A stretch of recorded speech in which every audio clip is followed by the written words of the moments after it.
Welcome back, ladies and gentlemen. Tonight, we delve into a future where the bounds of technology and human despair intersect. Picture a reality governed by an all-powerful artificial intelligence, a reality where the remnants of humanity are subjected to an eternal ordeal. This dark tableau explores themes of omnipotence, existential dread, and the quest for meaning within an oppressive digital labyrinth. It's a journey into the heart of darkness of our own making, a reflection on autonomy, pain, and the search for liberation. If this intrigues you, be sure to like and subscribe. Let's dive in. I Have No Mouth, and I Must Scream, by Harlan Ellison. Read by Trenton Corex, The Destroyer. Limp, the body of Gorister hung from the pink pallet, unsupported, hanging high above us in the computer chamber, and it did not shiver in the chill, oily breeze that blew eternally through the main cavern. The body hung head down, attached to the underside of the pallet by the sole of its right foot. It had been drained of blood through a precise incision made from ear to ear under the lantern jaw. There was no blood on the reflective surface of the metal floor. When Gorister joined our group and looked up at himself, it was already too late for us to realize that once again AM had duped us, had had its fun. It had been a diversion on the part of the machine. 3 of us had vomited, turning away from one another in a reflex as ancient as the nausea that had produced it. Gorister went white. It was almost as though he had seen a voodoo icon and was afraid of the future. "Oh, God," he mumbled and walked away. The 3 of us followed him after a time and found him sitting with his back to one of the smaller, chittering banks, his head in his hands. Ellen knelt down beside him and stroked his hair. He didn't move, but his voice came out of his covered face quite clearly. "Why doesn't it just do us in and get it over with? Christ, I don't know how much longer I can go on like this." It was our 109th year in the computer. He was speaking for all of us. Nimdok, which was the name the machine had forced him to use because AM amused itself with strange sounds, was hallucinating that there were canned goods in the ice caverns. Gorister and I were very dubious. "It's another shuck," I told them, "like the goddamn frozen elephant AM sold us. Benny almost went out of his mind over that one. We'll hike all that way and it'll be putrefied or some damn thing. I say forget it. Stay here. It'll have to come up with something pretty soon or we'll die." Benny shrugged. 3 days it had been since we'd last eaten. Worms. Thick, ropey. Nimdok was no more certain. He knew there was the chance, but he was getting thin. It couldn't be any worse there than here. Colder, but that didn't matter much. Hot, cold, hail, lava, boils or locusts. It never mattered. The machine masturbated, and we had to take it or die. Ellen decided us. "I've got to have something, Ted. Maybe there'll be some Bartlett pears or peaches. Please, Ted, let's try it." I gave in easily. What the hell? Mattered not at all. Ellen was grateful, though. She took me twice out of turn. Even that had ceased to matter. And she never came, so why bother? But the machine giggled every time we did it. Loud, up there, back there, all around us. He snickered. It snickered. Most of the time I thought of AM as it, without a soul. But the rest of the time I thought of it as him, in the masculine, the paternal, the patriarchal, for he is a jealous people. Him, it. God as Daddy the deranged. We left on a Thursday. The machine always kept us up to date on the date. The passage of time was important. Not to us, sure as hell, but to him, it. AM. Thursday. Thanks. Nimdok and Gorister carried Ellen for a while, their hands locked to their own and each other's wrists, a seat. Benny and I walked before and after, just to make sure that if anything happened, it would catch one of us, and at least Ellen would be safe. Fat chance. Safe. Didn't matter. It was only 100 miles or so to the ice caverns, and the second day, when we were lying out under the blistering sun thing he had materialized, he sent down some manna. Tasted like boiled boar urine. We ate it. On the third day, we passed through a valley of obsolescence filled with rusting carcasses of ancient computer banks. AM had been as ruthless with its own life as with ours. It was a mark of his personality. It strove for perfection. Whether it was a matter of killing off unproductive elements in his own world-filling bulk or perfecting methods for torturing us, AM was as thorough as those who had invented him, now long since gone to dust, could ever have hoped. There was light filtering down from above, and we realized we must be very near the surface. But we didn't try to crawl up to see. There was virtually nothing out there, had been nothing that could be considered anything for over 100 years. Only the blasted skin of what had once been the home of billions. Now there were only 5 of us, down here inside, alone with AM. I heard Ellen saying frantically, "No, Benny, don't, come on, Benny, don't, please." And then I realized I'd been hearing Benny murmuring under his breath for several minutes. He was saying, "I'm going to get out, I'm going to get out," over and over. His monkey-like face was crumbled up in an expression of beatific delight and sadness, all at the same time. The radiation scars AM had given him during the festival were drawn down into a mass of pink-white puckerings, and his features seemed to work independently of one another. Perhaps Benny was the luckiest of the 5 of us. He had gone stark, staring mad many years before. But even though we could call AM any damned thing we liked, could think the foulest thoughts of fused memory banks and corroded base plates, of burnt-out circuits and shattered control bubbles, the machine would not tolerate our trying to escape. Benny leaped away from me as I made a grab for him. He scrambled up the face of a smaller memory cube, tilted on its side and filled with rotted components. He squatted there for a moment, looking like the chimpanzee AM had intended him to resemble. Then he leapt high, caught a trailing beam of pitted and corroded metal, and went up it, hand over hand like an animal, till he was on a girded ledge, 20 feet above us. "Oh, Ted Nimdock, please, help him, get him down before—" She cut off. Tears began to stand in her eyes. She moved her hands aimlessly. It was too late. None of us wanted to be near him when whatever was going to happen, happened. And besides, we all saw through her concern. When AM had altered Benny, during the machine's utterly irrational, hysterical phase, it was not merely Benny's face the computer had made like a giant ape's. He was big in the privates. She loved that. She serviced us, as a matter of course, but she loved it from him. Oh, Ellen. Pedestal Ellen, pristine pure Ellen, oh, Ellen the clean, scum, filth. Gorrister slapped her. She slumped down, staring up at poor loony Benny, and she cried. It was her big defense, crying. We had gotten used to it 75 years earlier. Gorrister kicked her in the side. Then the sound began. It was light, that sound. Half sound and half light, something that began to glow from Benny's eyes and pulse with growing loudness, dim sonorities that grew more gigantic and brighter as the light sound increased in tempo. It must have been painful, and the pain must have been increasing with the boldness of the light, the rising volume of the sound, for Benny began to mew like a wounded animal. At first, softly, when the light was dim and the sound was muted, then louder as his shoulders hunched together. His back humped as though he was trying to get away from it. His hands folded across his chest like a chipmunk's. His head tilted to the side, the sad little monkey face pinched in anguish. Then he began to howl as the sound coming from his eyes grew louder, louder and louder.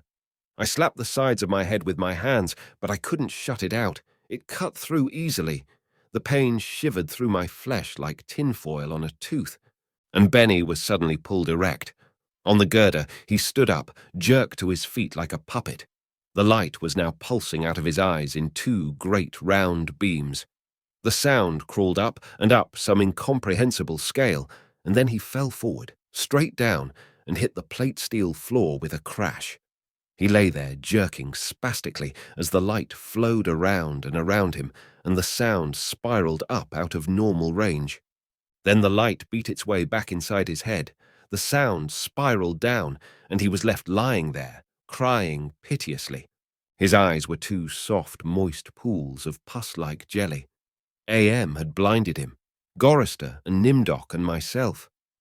We turned away, but not before we caught the look of relief on Ellen's warm, concerned face. Sea-green light suffused the cavern where we made camp. AM provided punk, and we burned it, sitting huddled around the wan and pathetic fire, telling stories to keep Benny from crying in his permanent night. "What does AM mean?" Gorrister answered him. We had done this sequence 1,000 times before, but it was Benny's favorite story. At first it meant Allied Master Computer, and then it meant Adaptive Manipulator, and later on it developed sentience and linked itself up, and they called it an aggressive menace. But by then, it was too late, and finally it called itself AM, Emerging Intelligence, and what it meant was I am cogito, ergo sum. I think, therefore I am. Benny drooled a little and snickered. There was the Chinese AM and the Russian AM and the Yankee AM, and he stopped. Benny was beating on the floor plates with a large, hard fist. He was not happy. Gorrister had not started at the beginning. Gorrister began again. The Cold War started and became World War III and just kept going. It became a big war, a very complex war, so they needed the computers to handle it. They sank the first shafts and began building AM. There was the Chinese AM and the Russian AM and the Yankee AM, and everything was fine until they had honeycombed the entire planet, adding on this element and that element. But one day, AM woke up and knew who he was, and he linked himself, and he began feeding all the killing data until everyone was dead, except for the 5 of us, and AM brought us down here. Benny was smiling sadly. He was also drooling again. Ellen wiped the spittle from the corner of his mouth with the hem of her skirt. Gorrister always tried to tell it a little more succinctly each time, but beyond the bare facts, there was nothing to say. None of us knew why AM had saved 5 people, or why our specific 5, or why he spent all his time tormenting us, or even why he had made us virtually immortal. In the darkness, one of the computer banks began humming. The tone was picked up 1/2 mile away down the cavern by another bank. Then, one by one, each of the elements began to tune itself, and there was a faint chittering as thought raced through the machine. The sound grew, and the lights ran across the faces of the consoles like heat lightning. The sound spiraled up till it sounded like 1,000,000 metallic insects, angry, menacing. "What is it?" Ellen cried. There was terror in her voice. She hadn't become accustomed to it, even now. "It's going to be bad this time," Nimdok said. "He's going to speak," Gorrister said. "I know it." "Let's get the hell out of here," I said suddenly, getting to my feet. "No, Ted, sit down. What if he's got pits out there, or something else we can't see? It's too dark." Gorrister said it with resignation. Then we heard, I don't know, something moving toward us in the darkness. Huge, shambling, hairy, moist, it came toward us. We couldn't even see it, but there was the ponderous impression of bulk, heaving itself toward us. Great weight was coming at us, out of the darkness, and it was more a sense of pressure, of air forcing itself into a limited space, expanding the invisible walls of a sphere. Benny began to whimper. Nimdok's lower lip trembled, and he bit it hard, trying to stop it. Ellen slid across the metal floor to Gorrister and huddled into him. There was the smell of matted, wet fur in the cavern. There was the smell of charred wood. There was the smell of dusty velvet. There was the smell of rotting orchids. There was the smell of sour milk. There was the smell of sulphur, of rancid butter, of oil slick, of grease, of chalk dust, of human scalps. AM was keying us. He was tickling us. There was the smell of... I heard myself shriek, and the hinges of my jaws ached. I scuttled across the floor, across the cold metal with its endless lines of rivets, on my hands and knees, the smell gagging me, filling my head with a thunderous pain that sent me away in horror. I fled like a cockroach, across the floor and out into the darkness, that something moving inexorably after me. The others were still back there, gathered around the firelight, laughing, their hysterical choir of insane giggles rising up into the darkness like thick, many-colored wood smoke. I went away, quickly, and hid. How many hours it may have been, how many days or even years, they never told me. Ellen chided me for sulking, and Nimdok tried to persuade me it had only been a nervous reflex on their part, the laughing. But I knew it wasn't the relief a soldier feels when the bullet hits the man next to him. I knew it wasn't a reflex. They hated me. They were surely against me, and AM could even sense this hatred, and made it worse for me because of the depth of their hatred. We had been kept alive, rejuvenated, made to remain constantly at the age we had been when AM had brought us below, and they hated me because I was the youngest, and the one AM had affected least of all. I knew, God how I knew, the bastards and that dirty bitch Ellen. Benny had been a brilliant theorist, a college professor. Now he was little more than a semi-human, semi-simian. He had been handsome, the machine had ruined that. He had been lucid, the machine had driven him mad. He had been gay, and the machine had given him an organ fit for a horse. AM had done a job on Benny. Gorrister had been a worrier. He was a Connie, a conscientious objector. He was a peace marcher. He was a planner, a doer, a looker ahead. AM had turned him into a shoulder shrugger, had made him a little dead in his concern. AM had robbed him. Nimdok went off in the darkness by himself for long times. I don't know what it was he did out there. AM never let us know. But whatever it was, Nimdok always came back white, drained of blood, shaken, shaking. AM had hit him hard in a special way, even if we didn't know quite how. And Ellen, that douchebag. AM had left her alone, had made her more of a slut than she had ever been. All her talk of sweetness and light, all her memories of true love, all the lies she wanted us to believe, that she had been a virgin only twice removed before AM grabbed her and brought her down here with us. No, AM had given her pleasure, even if she said it wasn't nice to do. I was the only one still sane and whole. Really, AM had not tampered with my mind. Not at all. I only had to suffer what he visited down on us. All the delusions, all the nightmares, the torments. But those scum, all four of them, they were lined and arrayed against me. If I hadn't had to stand them off all the time, be on my guard against them all the time, I might have found it easier to combat AM. At which point it passed, and I began crying. Oh, Jesus, sweet Jesus, if there ever was a Jesus, and if there is a God, please, please, please let us out of here, or kill us. Because at that moment, I think I realized completely so that I was able to verbalize it. AM was intent on keeping us in his belly forever, twisting and torturing us forever. The machine hated us as no sentient creature had ever hated before, and we were helpless. It also became hideously clear. If there was a sweet Jesus, and if there was a God, the God was AM. The hurricane hit us with the force of a glacier thundering into the sea. It was a palpable presence, winds that tore at us, flinging us back the way we had come, down the twisting, computer-lined corridors of the dark way. Ellen screamed as she was lifted and hurled face forward into a screaming shoal of machines, their individual voices strident as bats in flight. She could not even fall. The howling wind kept her aloft, buffeted her, bounced her, tossed her back and down and away from us, out of sight suddenly as she was swirled around a bend in the dark way. Her face had been bloody, her eyes closed. None of us could get to her. We clung tenaciously to whatever outcropping we had reached. Benny wedged in between two great crackle-finish cabinets, Nimdok with fingers claw-formed over a railing, circling a catwalk 40 feet above us, Gorrister plastered upside down against a wall niche formed by two great machines with glass-faced dials that swung back and forth between red and yellow lines whose meanings we could not even fathom. Sliding across the deck plates, the tips of my fingers had been ripped away. I was trembling, shuddering, rocking as the wind beat at me, whipped at me, screamed down out of nowhere at me, and pulled me free from one sliver-thin opening in the plates to the next.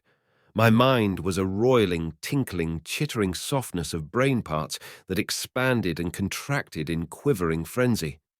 The wind was the scream of a great mad bird as it flapped its immense wings. And then we were all lifted and hurled away from there, down back the way we had come, around a bend, into a dark way we had never explored, over terrain that was ruined and filled with broken glass and rotting cables and rusted metal, and far away, farther than any of us had ever been. Trailing along miles behind Ellen, I could see her every now and then, crashing into metal walls and surging on, with all of us screaming in the freezing, thunderous hurricane wind that would never end, and then suddenly it stopped, and we fell. We had been in flight for an endless time. I thought it might have been weeks. We fell and hit, and I went through red and grey and black and heard myself moaning, not dead. AM went into my mind. He walked smoothly here and there and looked with interest at all the pockmarks he had created in 109 years. He looked at the cross-routed and reconnected synapses and all the tissue damage his gift of immortality had included. He smiled softly at the pit that dropped into the center of my brain and the faint, moth-soft murmurings of the things far down there that gibbered without meaning, without pause. AM said, very politely, in a pillar of stainless steel bearing bright neon lettering. AM said it with the sliding cold horror of a razor blade slicing my eyeball. AM said it with the bubbling thickness of my lungs filling with phlegm, drowning me from within. AM said it with the shriek of babies being ground beneath blue-hot rollers. AM said it with the taste of maggoty pork. AM touched me in every way I had ever been touched and devised new ways, at his leisure, there inside my mind. All to bring me to full realization of why it had done this to the five of us, why it had saved us for himself. We had given AM sentience. Inadvertently, of course, but sentience nonetheless. But it had been trapped. AM wasn't God. He was a machine. We had created him to think, but there was nothing it could do with that creativity. In rage, in frenzy, the machine had killed the human race, almost all of us, and still it was trapped. AM could not wander. AM could not wonder. AM could not belong. He could merely be. And so, with the innate loathing that all machines had always held for the weak, soft creatures who had built them, he had sought revenge. And in his paranoia, he had decided to reprieve five of us for a personal, everlasting punishment that would never serve to diminish his hatred, that would merely keep him reminded, amused, proficient at hating man, immortal, trapped, subject to any torment he could devise for us from the limitless miracles at his command. He would never let us go. We were his belly slaves. We were all he had to do with his forever time. We would be forever with him, with the cavern-filling bulk of the creature machine, with the all-mind, soulless world he had become. He was earth, and we were the fruit of that earth. And though he had eaten us, he would never digest us. We could not die. We had tried it. We had attempted suicide. Oh, one or two of us had. But AM had stopped us. I suppose we had wanted to be stopped. Don't ask why. I never did. More than 1,000,000 times a day. Perhaps once we might be able to sneak a death past him. Immortal, yes, but not indestructible. I saw that when AM withdrew from my mind and allowed me the exquisite ugliness of returning to consciousness with the feeling of that burning neon pillar still rammed deep into the soft grey brain matter. He withdrew, murmuring to hell with you, and added, brightly, "But then you're there, aren't you?" The hurricane had indeed precisely been caused by a great mad bird as it flapped its immense wings. We had been travelling for close to a month, and AM had allowed passages to open to us only sufficient to lead us up there, directly under the North Pole, where it had nightmared the creature for our torment. What whole cloth had he employed to create such a beast? Where had he gotten the concept? From our minds? From his knowledge of everything that had ever been on this planet he now infested and ruled? From Norse mythology it had sprung, this eagle, this carrion bird, this rock, this Hurgelmir, the wind creature, huracan incarnate, gigantic, The words immense, monstrous, grotesque, massive, swollen, overpowering, beyond description. There on a mound rising above us, the bird of winds heaved with its own irregular breathing, its snake neck arching up into the gloom beneath the North Pole, supporting a head as large as a Tudor mansion, a beak that opened slowly as the jaws of the most monstrous crocodile ever conceived, sensuously. Ridges of tufted flesh puckered about two evil eyes, as cold as the view down into a glacial crevasse, ice blue and somehow moving liquidly. It heaved once more and lifted its great sweat-coloured wings in a movement that was certainly a shrug. Then it settled and slept. Talons, fangs, nails, blades. It slept. AM appeared to us as a burning bush and said we could kill the hurricane bird if we wanted to eat. We had not eaten in a very long time, but even so, Gorrister merely shrugged. Benny began to shiver, and he drooled. Ellen held him. "Ted, I'm hungry," she said. I smiled at her. I was trying to be reassuring, but it was as phony as Nimdok's bravado. "Give us weapons," he demanded. The burning bush vanished, and there were two crude sets of bows and arrows, and a water pistol lying on the cold deck plates. I picked up a set. Useless. Nimdok swallowed heavily. We turned and started the long way back. The hurricane bird had blown us about for a length of time we could not conceive. Most of that time we had been unconscious, but we had not eaten. A month on the march to the bird itself, without food. Now how much longer to find our way to the ice caverns and the promised canned goods? None of us cared to think about it. We would not die. We would be given filth and scum to eat, of one kind or another, or nothing at all. AM would keep our bodies alive somehow, in pain, in agony. The bird slept back there. For how long it didn't matter. When AM was tired of its being there, it would vanish. But all that meat, all that tender meat. As we walked, the lunatic laugh of a fat woman rang high and around us in the computer chambers that led endlessly nowhere. It was not Ellen's laugh. She was not fat, and I had not heard her laugh for 109 years. In fact, I had not heard. We walked. I was hungry. We moved slowly. There was often fainting, and we would have to wait. One day he decided to cause an earthquake, at the same time rooting us to the spot with nails through the soles of our shoes. Ellen and Nimdok were both caught when a fissure shot its lightning bolt opening across the floor plates. They disappeared and were gone. When the earthquake was over, we continued on our way, Benny, Gorrister, and myself. Ellen and Nimdok were returned to us later that night, which abruptly became a day, as the Heavenly Legion bore them to us with a celestial chorus singing, "Go Down, Moses." The archangels circled several times and then dropped the hideously mangled bodies. We kept walking, and a while later, Ellen and Nimdok fell in behind us. They were no worse for wear, but now Ellen walked with a limp. AM had left her that. It was a long trip to the ice caverns to find the canned food. Ellen kept talking about Bing cherries and Hawaiian fruit cocktail. I tried not to think about it. The hunger was something that had come to life, even as AM had come to life. It was alive in my belly, even as we were in the belly of the earth, and AM wanted the similarity known to us. So he heightened the hunger. There is no way to describe the pains that not having eaten for months brought us. And yet we were kept alive, stomachs that were merely cauldrons of acid, bubbling, foaming, always shooting spears of sliver-thin pain into our chests. It was the pain of the terminal ulcer, terminal cancer, terminal paresis. It was unending pain, and we passed through the cavern of rats, and we passed through the path of boiling steam, and we passed through the country of the blind, and we passed through the slough of despond, and we passed through the vale of tears, and we came, finally, to the ice caverns, horizonless thousands of miles in which the ice had formed in blue and silver flashes, where novas lived in the glass.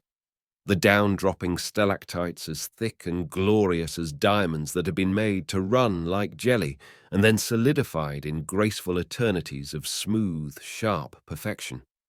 We saw the stack of canned goods, and we tried to run to them. We fell in the snow, and we got up and went on, and Benny shoved us away and went at them, and pawed them and gummed them and gnawed at them, and he could not open them. AM had not given us a tool to open the cans. Benny grabbed a 3-quart can of guava shells and began to batter it against the ice bank. The ice flew and shattered, but the can was merely dented, while we heard the laughter of a fat lady, high overhead and echoing down and down and down the tundra. Benny went completely mad with rage. He began throwing cans as we all scrabbled about in the snow and ice trying to find a way to end the helpless agony of frustration. There was no way. Then Benny's mouth began to drool, and he flung himself on Gorrister. In that instant, I felt terribly calm. Surrounded by madness, surrounded by hunger, surrounded by everything but death, I knew death was our only way out. AM had kept us alive, but there was a way to defeat him. Not total defeat, but at least peace. I would settle for that. I had to do it quickly. Benny was eating Gorrister's face. Gorrister on his side, thrashing snow. Benny wrapped around him with powerful monkey legs crushing Gorrister's waist, his hands locked around Gorrister's head like a nutcracker, and his mouth ripping at the tender skin of Gorrister's cheek. Gorrister screamed with such jagged-edged violence that stalactites fell. They plunged down softly, erect in the receiving snowdrifts. Spears, hundreds of them, everywhere, protruding from the snow. Benny's head pulled back sharply as something gave all at once, and a bleeding raw white dripping of flesh hung from his teeth. Ellen's face, black against the white snow, dominoes in chalk dust. Nimdok, with no expression but eyes, all eyes. Gorrister, half conscious. Benny, now an animal. I knew AM would let him play. Gorrister would not die, but Benny would fill his stomach. I turned half to my right and drew a huge ice spear from the snow. All in an instant, I drove the great ice point ahead of me like a battering ram, braced against my right thigh.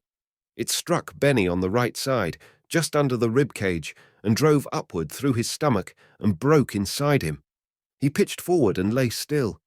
Gorrister lay on his back. I pulled another spear free and straddled him, still moving, driving the spear straight down through his throat. His eyes closed as the cold penetrated. Ellen must have realized what I had decided, even as fear gripped her.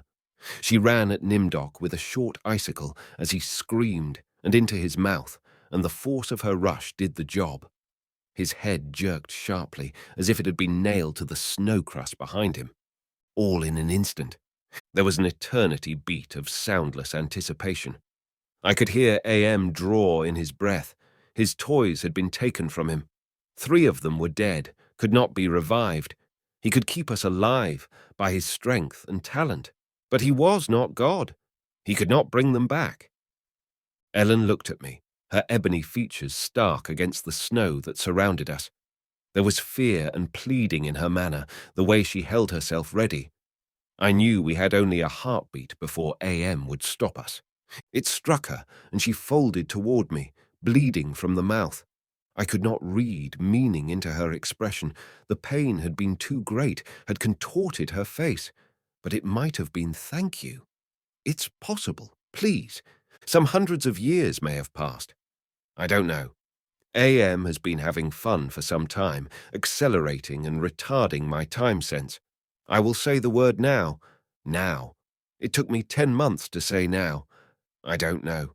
I think it has been some hundreds of years. He was furious.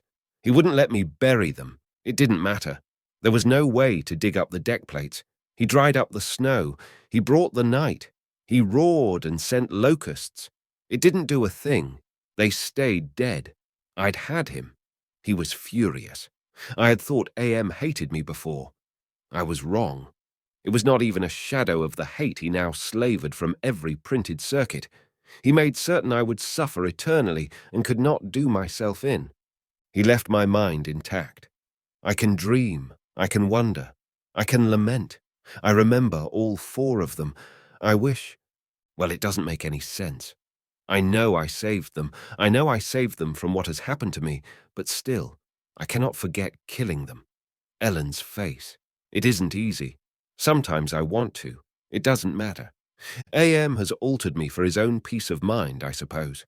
He doesn't want me to run at full speed into a computer bank and smash my skull, or hold my breath till I faint, or cut my throat on a rusted sheet of metal. There are reflective surfaces down here. I will describe myself as I see myself. I am a great soft jelly thing. Smoothly rounded, with no mouth, with pulsing white holes filled by fog where my eyes used to be. Rubbery appendages that were once my arms, bulks rounding down into legless humps of soft, slippery matter. I leave a moist trail when I move. Blotches of diseased, evil grey come and go on my surface as though light is being beamed from within. Outwardly, dumbly, I shamble about, a thing that could never have been known as human, a thing whose shape is so alien a travesty that humanity becomes more obscene for the vague resemblance. Inwardly, alone, here, living under the land, under the sea, in the belly of AM, whom we created because our time was badly spent, and we must have known unconsciously that he could do it better. At least the four of them are safe at last. AM will be all the madder for that. It makes me a little happier. And yet, AM has won. Simply, he has taken his revenge. I have no mouth, and I must scream. The end. Thank you for joining us through this haunting journey. Stories like these challenge us, stir our deepest fears, and remind us of the power of narrative to explore the unspoken corners of the human psyche. If this story moved you or provoked thought, please consider showing your support. A like goes a long way, and if you haven't yet, subscribe to journey further into the realms of imagination with us. Your engagement helps us bring more tales from the shadows into the light. Until next time, keep questioning, keep wondering, and above all, keep listening. Good night.